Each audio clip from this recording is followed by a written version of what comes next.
Hello friends, बहुत बहुत स्वागत करेंगे आपके अपने YouTube channel JDS GK classes में। साथियों, आज हम इस वीडियो में SSC GD कांस्टेबल 2024-25 के एग्ज़ाम के लिए मोस्ट इम्पॉर्टेंट जीके जीएस के क्वेश्चन को कवर करेंगे। इसमें आपके प्रीवियस ईयर के क्वेश्चन के साथ साथ एक्सपेक्टेड क्वेश्चन को भी सम्मिलित किया गया है, जो कि आपके एग्ज़ाम में आने के लिए आने वाले इसकी जो प्रायिकता है काफ़ी ज़्यादा है। तो वीडियो पसंद आए तो लाइक कमेंट शेयर करिएगा और चैनल को सपोर्ट करिएगा। स्टार्ट करेंगे फर्स्ट क्वेश्चन से कि स्वतंत्र भारत के पहले स्वास्थ्य मंत्री कौन थे। अब देखिए, स्वतंत्र भारत की जो मंत्रिमंडल बना था 1947 के बाद से, ठीक है। तो ये 1947 के बाद की बात पूछा जा रहा है। तो स्वतंत्र भारत के जो पहले स्वास्थ्य मंत्री थे राजकुमारी अमृत कौर थी, ठीक है। ये आपकी प्रथम महिला आपका मंत्री भी हैं, केंद्रीय मंत्री के रूप में भी कार्य किया प्रथम, ठीक है। तो राजकुमारी अमृत कौर ये स्वतंत्र भारत की पहली स्वास्थ्य मंत्री थी, ठीक है। ऑप्शन नंबर ये सी हो जाएगा उसका। भारत में किसी राज्य उच्च न्यायालय की पहली महिला मुख्य न्यायाधीश कौन थी।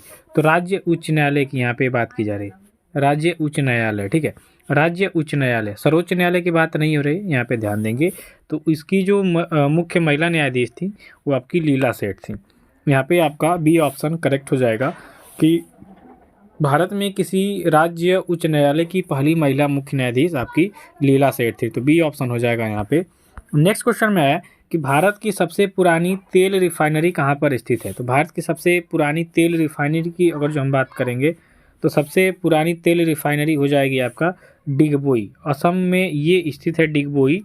यहाँ से पेट्रोलियम का उत्खनन किया जाता है, ठीक है। उत्खनन का मतलब निकाला जाता है यहाँ से पेट्रोलियम पदार्थ, तेल।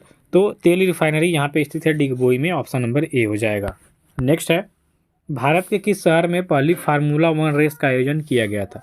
तो 2011 में जो आपका ग्रेटर नोएडा है, ठीक है, ग्रेटर नोएडा, यहाँ पे सबसे पहले फार्मूला 1 रेस का आयोजन किया गया था। तो डी ऑप्शन इस क्वेश्चन का राइट आंसर हो जाएगा। आज के क्वेश्चन काफ़ी ज़्यादा इंपॉर्टेंट हैं, वीडियो के लास्ट तक बने रहिएगा, ठीक है। भारत के किस शहर में पहली फार्मूला 1 रेस का आयोजन किया गया। तो ये आपका ग्रेटर नोएडा हो जाएगा।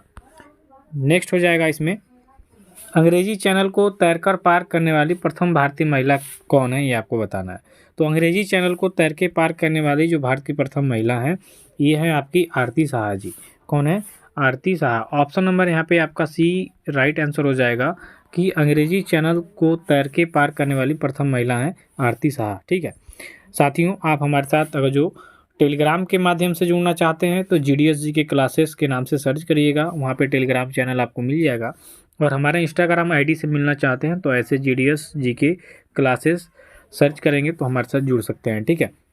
ये हमारे कुछ सोशल प्लेटफॉर्म है जहाँ पे आपको अन्य सुविधाएं भी मिलेंगी, जैसे किसी भी एग्ज़ाम से रिलेटेड बात करने के लिए और PDF चाहिए तो उसके लिए, ठीक है।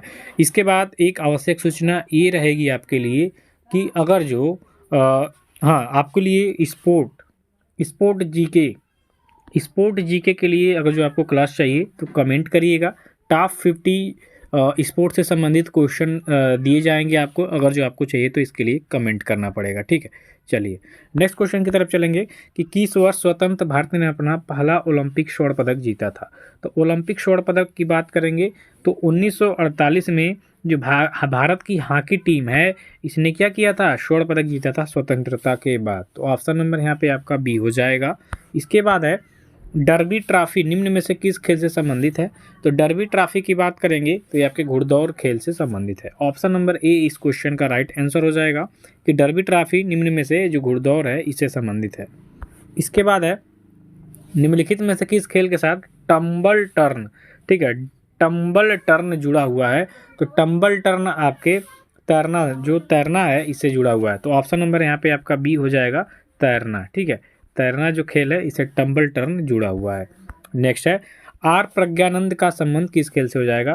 तो देखिए ये आपके ग्रैंड मास्टर हैं, तो आर प्रज्ञानंद जो हैं ये आपके शतरंज के हैं, ठीक है, शतरंज के ग्रैंड मास्टर कह सकते हैं। और काफ़ी कम समय में इन्होंने काफ़ी सुर्खियाँ बिटोरी है। तो ऑप्शन नंबर सी हो जाएगा। नेक्स्ट हो जाएगा आपका ओलंपिक पदक जीतने वाली पहली भारतीय महिला का नाम आपको बताना है। तो ओलंपिक पदक को जीतने वाली जो पहली भारतीय महिला है उनका नाम है कर्दम मल्लेश्वरी। ऑप्शन नंबर यहाँ पे डी आपका करेक्ट आंसर हो जाएगा। इसके बाद है कि निम्नलिखित में से कौन ए पैसेज टू इंग्लैंड पुस्तक के लेखक हैं। तो ए पैसेज टू इंग्लैंड पुस्तक ये लिखी गई है किसके द्वारा, तो ये लिखी गई है नीरज सिंह चौधरी के द्वारा। ऑप्शन नंबर सी इस क्वेश्चन का राइट आंसर हो जाएगा। ठीक है, चलिए नेक्स्ट है, चेजिंग इंडिया पुस्तक के लेखक कौन है? चेजिंग इंडिया, अब चेजिंग इंडिया की बात करेंगे तो मनमोहन सिंह ने इस पुस्तक को लिखा है। मनमोहन सिंह की बात करेंगे तो ये पूर्व आपके प्रधानमंत्री के रूप में इन्होंने कार्य किया है। ठीक है, और वित्त मंत्री के रूप में भी कार्य किया है। तो चेजिंग इंडिया ये मनमोहन सिंह के द्वारा लिखी गई पुस्तक है। नेक्स्ट है, स्वतंत्रता में निर्वासन की आत्मकथा है। तो स्वतंत्रता में निर्वासन की आत्मकथा की बात करेंगे तो दलाई लामा, यहाँ पे सी ऑप्शन हो जाएगा। स्वतंत्रता में निर्वासन, ये तिब्बत से भाग के आए थे भारत में, यहाँ पे शरण लिया था, तो ऑप्शन नंबर सी हो जाएगा इसका। नेक्स्ट है, अंतर्राष्ट्रीय ओजोन दिवस आपका कब मनाया जाता है? तो अंतर्राष्ट्रीय ओजोन दिवस की बात करेंगे तो ये मनाया जाता है 16 सितंबर को। बी ऑप्शन यहाँ पे आपका करेक्ट हो जाएगा कि अंतर्राष्ट्रीय ओजोन दिवस 16 सितंबर को मनाया जाता है। इसके बाद है, किस तिथि को अंतर्राष्ट्रीय जैव विविधता दिवस मनाया जाता है? तो अंतर्राष्ट्रीय जैव विविधता दिवस की बात करेंगे तो अंतर्राष्ट्रीय जैव विविधता दिवस मनाया जाता है 22 मई को। यहाँ पे आपका बी ए ऑप्शन करेक्ट हो जाएगा कि किस तिथि को अंतर्राष्ट्रीय जैव विविधता दिवस मनाया जाता है, तो 22 मई को। नेक्स्ट है कि निम्नलिखित में से कौन सेमीकंडक्टर नीति शुरू करने वाला पहला राज्य बना है? तो सेमीकंडक्टर नीति को शुरू करने वाला राज्य आपका गुजरात बना है। ये आपके क्वेश्चन में आ सकता है, ठीक है, एग्जाम में आ सकता है, क्योंकि ये काफ़ी ज़्यादा इंपॉर्टेंट क्वेश्चन लग रहा है। सेमीकंडक्टर नीति याद रखिएगा, गुजरात। नेक्स्ट है, भारत में ज्वार की ऊंचाई सर्वाधिक कहाँ पे होती है? तो जो ज्वार भाटा आता है उसमें ज्वार की सर्वाधिक ऊंचाई आपके किस तट पे होती है? तो ओखा तट पे होती है। ओके, ऑप्शन नंबर सी इस क्वेश्चन का राइट आंसर हो जाएगा कि भारत में ज्वार की सर्वाधिक ऊंचाई होती है आपके ओखा तट पर।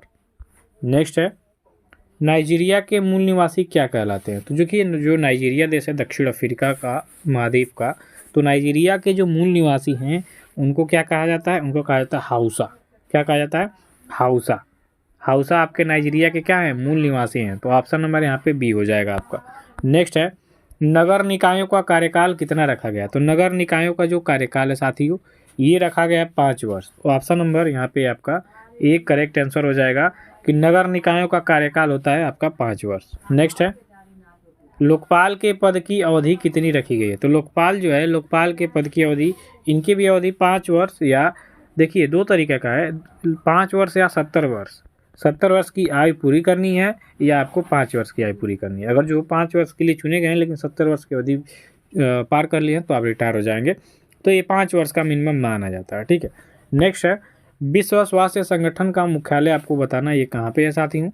तो विश्व स्वास्थ्य संगठन, अगर जो हम इसकी बात करते हैं WHO वर्ल्ड हेल्थ ऑर्गेनाइजेशन, तो इसका जो संगठन मुख्यालय है ये आपके जिनेवा में ये ऑप्शन करेक्ट हो जाएगा। नेक्स्ट है, मुगल शासकों में सबसे पहले साम्राज्यों को प्रांतों में किसने बांटा था? तो सबसे पहले साम्राज्य को प्रांतों में बांटा था मुगल शासकों में, तो सबसे पहले इसका बांटा गया था अकबर के शासनकाल में। बी ऑप्शन इस क्वेश्चन का राइट आंसर हो जाएगा। इसके बाद है आपका कि मुगल युग का सबसे योग्य फारसी लेखक कौन माना जाता है?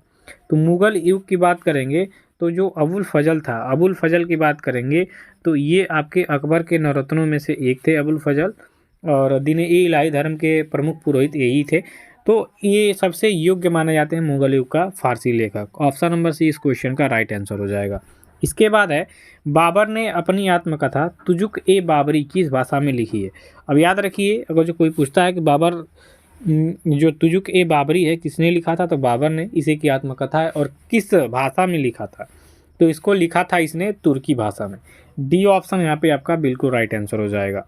नेक्स्ट है, वेदों तथा उपवेदों की कुल संख्या यहाँ पे जोड़ के बताना है, तो कुल संख्या हो जाएगा 8। ठीक है, सी ऑप्शन हो जाएगा। अब वेद कितने हैं आपके? तो 4 हो जाएगा। उपवेद कितने हैं? तो ये भी आपका 4 हो जाएगा। ठीक है, वेद कितने हैं? 4, और उपवेद कितने हैं? 4, दोनों मिला के हो जाएंगे आपके 8। तो वेद और उपवेद कुल संख्या हो जाएगी 8। नेक्स्ट है, भारत में पहली अंग्रेजी फैक्ट्री आपके कहाँ पे स्थापित होती है? तो भारत में सबसे पहली अंग्रेजी फैक्ट्री आपके सूरत में स्थापित हुई थी। यहाँ पे डी ऑप्शन हो जाएगा आपका। नेक्स्ट है, कौन सा मुगल शासक कुशल बीड़ा वादक था? तो औरंगजेब जो था ये बीड़ा बजाने में बड़ा ही निपुण और महारथी था। तो यहाँ पे आप बी ऑप्शन को करेक्ट करेंगे। कौन सा मुगल सम्राट बीड़ा वादक था? तो औरंगजेब था। नेक्स्ट है, भारतीय भूवैज्ञानिक सर्वेक्षण का मुख्यालय कहाँ स्थित है? तो ये आपके हो जाएगा कोलकाता में, पश्चिम बंगाल की राजधानी, ऑप्शन नंबर ए हो जाएगा यहाँ पे। नेक्स्ट है, पत्थर की बनी नृत्य करते हुए पुरुष की मूर्ति नटराज किस स्थान पर पाई गई है? तो पत्थर की बनी नृत्य करते हुए पुरुष की मूर्ति पाई गई है आपके हड़प्पा से, यहाँ पे डी ऑप्शन आपका करेक्ट हो जाएगा। नेक्स्ट है, निम्नलिखित में से कौन एक जैविक उत्प्रेरक है? तो इसमें जो एंजाइम है ये एक प्रकार का जैविक उत्प्रेरक है, ऑप्शन नंबर सी हो जाएगा यहाँ पे।